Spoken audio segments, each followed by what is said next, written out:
Well, hi everyone. Welcome back to another episode of Coping. We're excited to continue our conversation from our last episode. Yes, welcome everyone. Last podcast, if you remember, we began to discuss this interesting topic of story and the story myths that hold us back. And in this episode, we want to continue discussing the idea of how our past stories shape our current stories. That's exactly right. Our past reveals where we came from. In movies and comics, this idea is what's called an origin story. And some of the best movies are the movies that delve into those origin stories. What makes the character today who they were? And that's where they came from.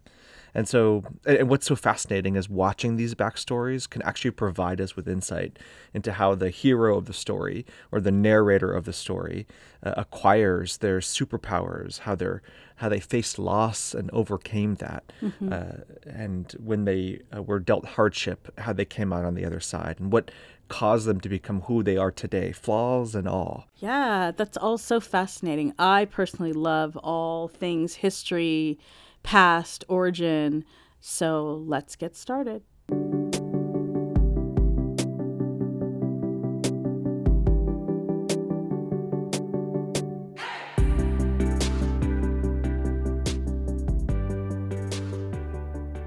Well, like I mentioned before, I have a fascination and love for things of the past and history. I loved history when I was a student in high school and college, almost considered majoring in it.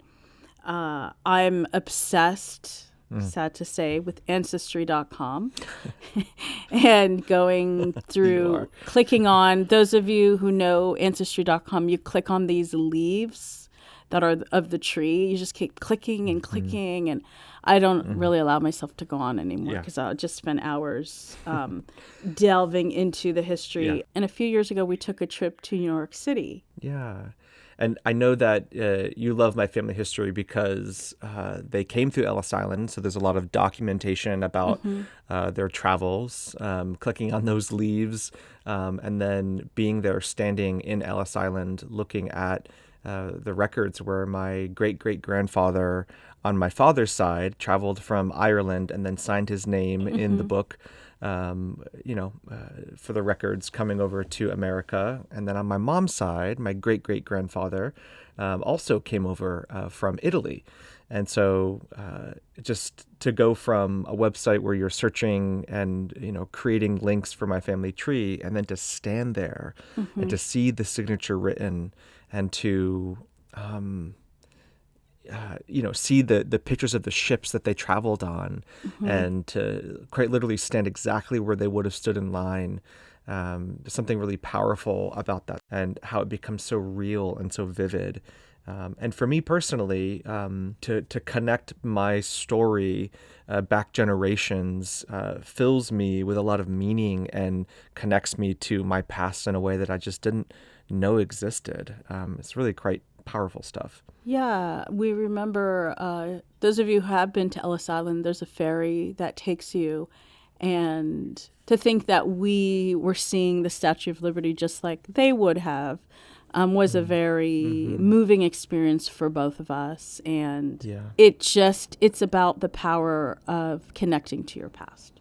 That's right. And I have a, interesting family immigration story of my grandparents coming from Italy and then also from Ireland. But you also have a really fascinating immigration story. Can you speak a little bit about that? So my family did not come through Ellis Island.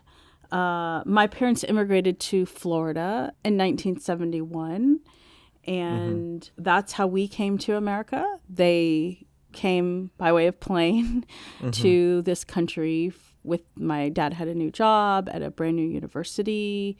And I was 18 months. So I am actually an immigrant as well. I was not born in this country. And I became a citizen when I was 18. Why do you think exploring the past is so important?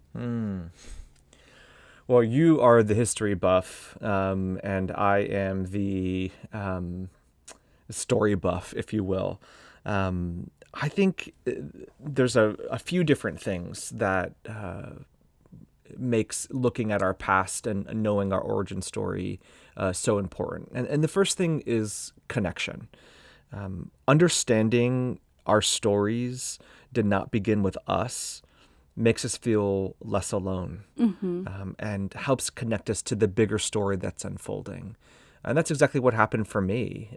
I recognize that a lot of the struggles and hardships that I face in my life are generational. And I had a renewed sense of hope that if my ancestors were able to overcome the transition from what they knew to a new world, and were able to build a better life to put me in the position that I am, surely I can overcome and deal with transition and hardship much like they did. That it's somehow in my blood, that it's in my lineage, that if they did it, then I can do it too. And that story made me feel far less alone and really proud of what they did for me, and that what I can then do in their honor in my story as it unfolds. Absolutely. The power of connecting to the past, that connection that you mentioned, is so crucial. We're all right now feeling like we're so disconnected, and this is a very tangible way to try to find some connection in our lives.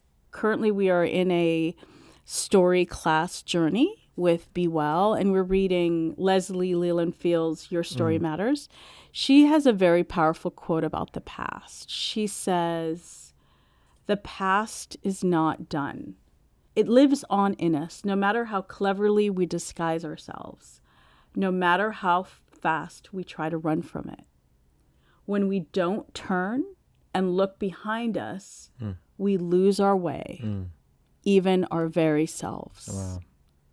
And so I think the second thing that exploring our past does for us is it gives us perspective. Wow. Yeah. So as you talked about connection, I'm sure part of that was also perspective. Me looking into the story of my family gave me a lot of perspective. It's almost like looking into an old mirror.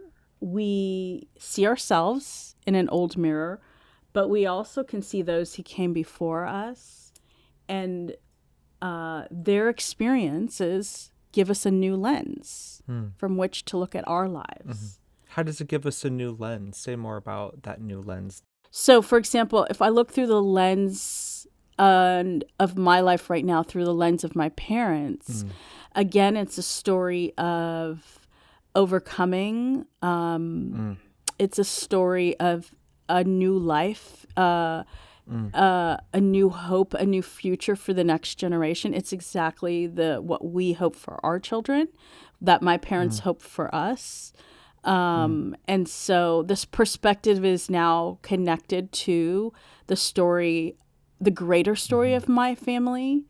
And when I looked behind me, immediately I could see a lot of links that could frame my current perspective now. It helps diminish the feeling of being all alone and disconnected. And it can provide, this new perspective can provide a lot of strength as well, I would say. Yeah, and that leads us into the third thing that we gain when we take time to look at our past, and that's empowerment. Empowerment is all about getting us re-engaged with how our story unfolded and how it's still unfolding. And so what that did for me really is help me to recognize that although in my past things happened to me when they were out of my control when I was young, as an adult, I can take my story, all that has happened, and be an active participant in writing my story going forward. And so there's a sense of empowerment that if this is what has happened behind me and I look at my life that's still ahead of me, if I want my life to be different, I can make those changes. And that's really empowering to recognize that the story is not over. What has been written is not gone. And if it's not gone, if it's still with me, I can continue to write a new story for myself going forward and reframe what has happened and how I got to where I am today based on where I end up. And that's what the origin story is all about. No matter where you came from and the hardship that you've endured, those things can propel you into the kind of future you want to have and give it that much more meaning. Yes, absolutely. It just is unlocking a lot of things for us when we go back into the past. And we want to be mindful that we understand that delving to things of the past can be hard. It can be painful. Yeah. It can bring up a lot of trauma. As we embark on this journey to write our stories in our journey class, we have encountered that this past week when we began to map our stories. So mapping is this process of basically putting down all the highlights and the events and the key memories. And it was hard. It was challenging. Our group was saying that they wanted to give up at some point, and said they wanted to shut those doors. They didn't want to go there, basically. Right. It's hard to look back. Origin stories are often filled with darkness. And like I said before, there's a sense of disempowerment that happened to you when you were too young to recognize that it didn't have to be that way. Right. And too young to have any sort of power to affect change. And so often when you are delving into your origin stories, that kind of work is best done with and within a therapeutic relationship, that you're sitting with somebody who has the training to do some meaning making, some conversational processing with you, so that you can make sense of your past and you can delve through it in a healthy and safe environment, and to gain the type of perspective, connection, and empowerment that we're talking about. And yeah, absolutely. It is work that, what we want to say is this isn't work that can be done alone. In That's our community, we are doing it together, and we were able to reconvene and decide that we're going to continue to move forward and finding a way to our past. We're going to unlock those doors again, but we're just going to find a different pathway there this next week. And what we have found so far is we have found these three keys that we just talked about: connection, perspective, and empowerment. And as I mentioned, from Leslie's book, Your Story Matters, she has this quote, which I think really sums up why, again, this is so important. It's a great summary for our discussion today. She says, writing the stories from our past enables us to live them again, but this time we live them wiser and better. So good. And so we have these three keys, these three things that we gain when we look at our story, and we know that we can live our stories again wiser going forward. But how would you suggest our listeners do that in their own origin stories? Where's the starting point for that? How do you begin that work? Yeah, this is a great question. This is a practical step that you can take if you're listening today. One would be, if you do have any living relatives that have some stories that they can share with you about the history of your family. If you don't have any living relatives, you can go onto Ancestry.com. This is not a commercial for them, but we wish they would reach out. But if you go there and you know some dates and names, and if your family has been here a couple generations in America, that would be the other thing I would say. At least 2 generations here in this country, you could just log on.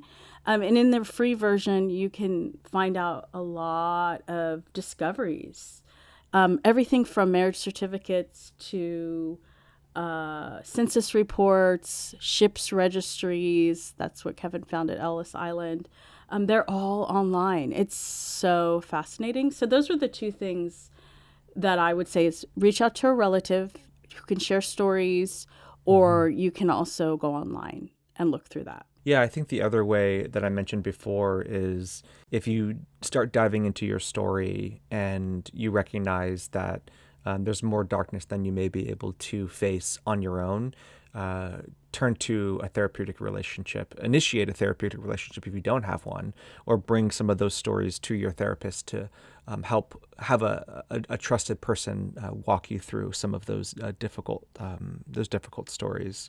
I would also say too, take your relative stories with a grain of salt.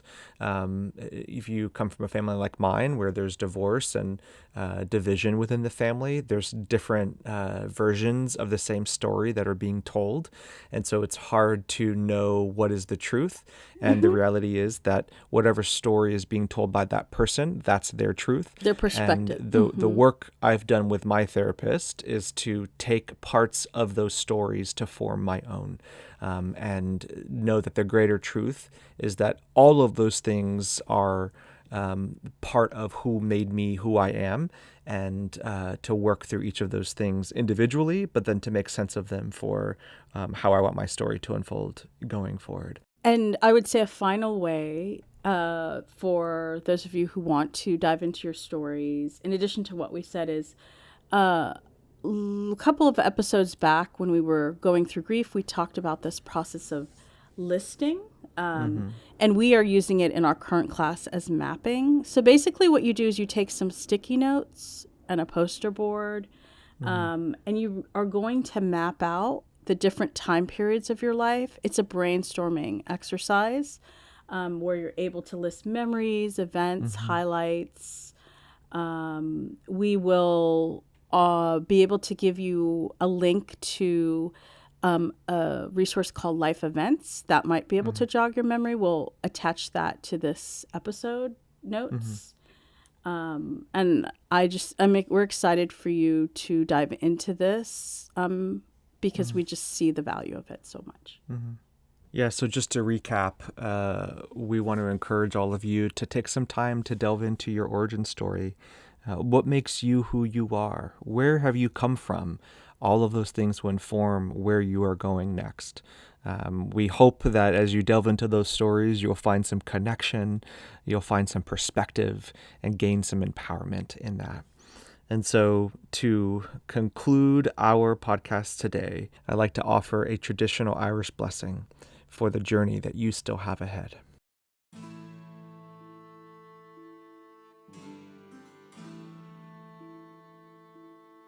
May the road rise up to meet you. May the wind be always at your back. May the sun shine warm upon your face. The rains fall soft upon your fields. And until we meet again, may God hold you in the palm of his hand. May God be with you and bless you. May you see your children's children. May you be poor in misfortune, rich in blessings. May you know nothing but happiness from this day forward. May the road rise up to meet you. May the wind be always at your back.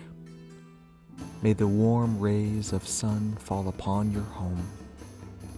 And may the land of a friend always be near. May green be the grass you walk on. May blue be the skies above you. May pure be the joys that surround you. May true be the hearts that love you. Amen.